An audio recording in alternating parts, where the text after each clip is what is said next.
Jared from Vapor Source, just here introducing our giveaway.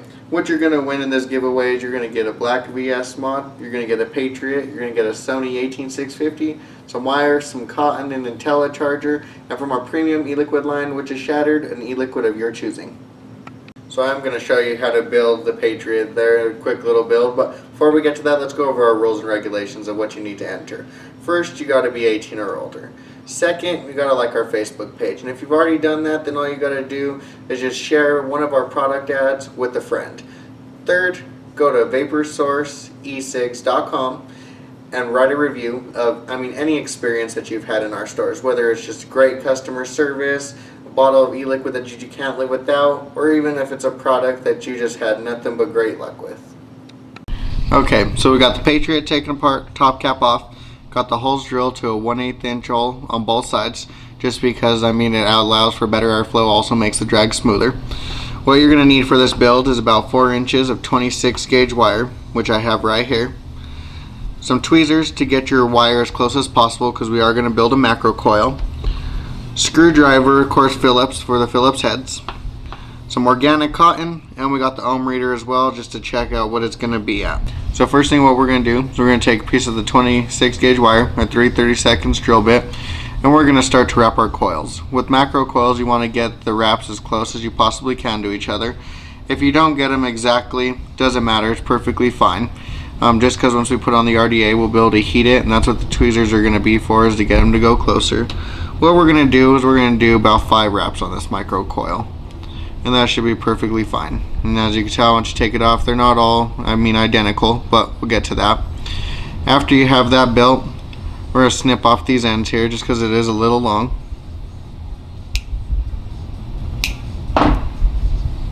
Gonna unscrew the screws here on the Patriot, and we'll try to get both ends in here.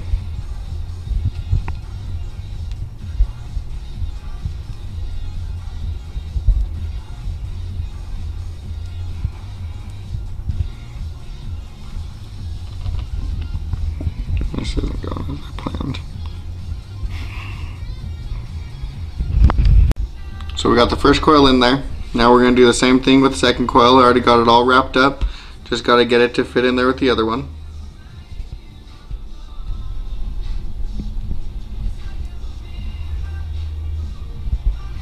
Then once you get it in, take your drill bit, put it back in there just so you can straighten out your coil. Go ahead and screw down both leads. That's straight. Go ahead and cut off these extra little ends that you could see there.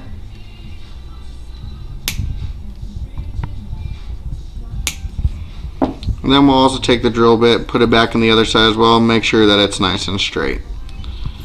Now we're going to get it on the mod.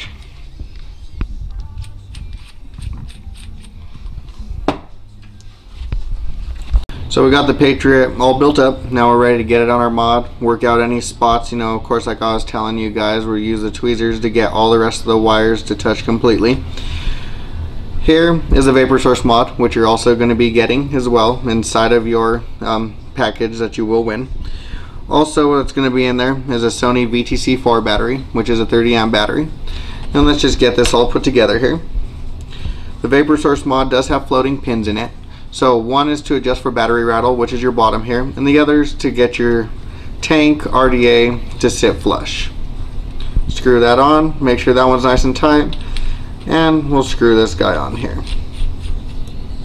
So got it nice and tight, and now we'll just pulse.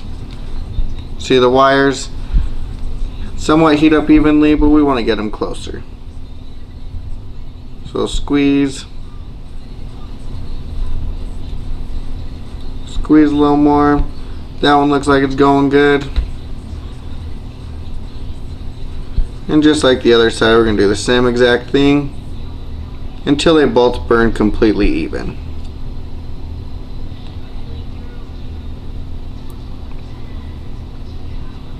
And it looks like we got it going good. So next what we're going to do is we're going to get some cotton into it. So don't have much cotton, don't need too much. What we'll do is we'll split this guy in half here. take a piece for both sides, roll it a little bit just on one end, just to get it to fit through right there. Some people use a little bit more, some people use a little bit less. It's all going to vary from person to person. So snip off a little bit of this end here. And we're going to use a flat screwdriver, kind of tuck it under.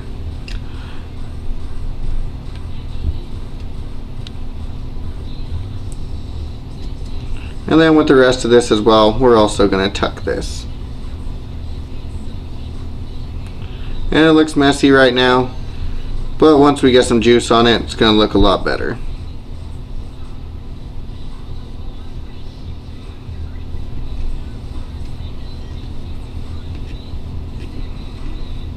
Alright, so we got one side, now let's do the other.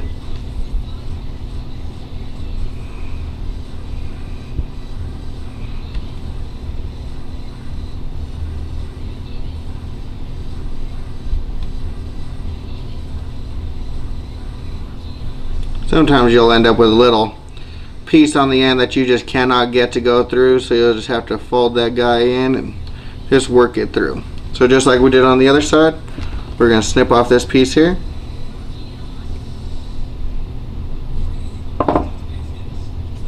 Tuck it again.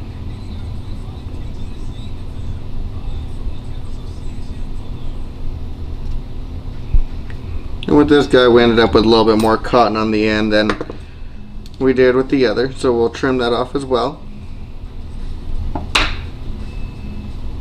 And then we'll get this tucked.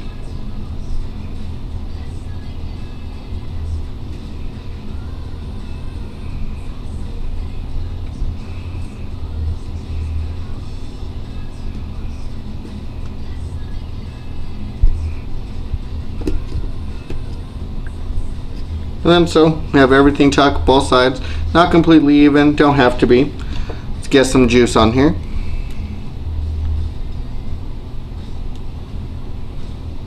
And at first it takes a little bit to get it soaking in real good, so just dab it all around as much as you can, get it soaked in real well.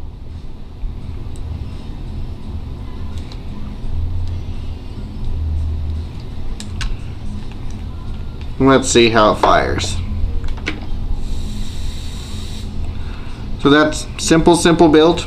So before I show you how it does vape, let's check the ohm on it real quick. About 0.26, which is really great vape. So we got it all built, got the cap on. Drip tip I'm going to be using is a Vicious Ant Chaplain, and let's see how it vapes.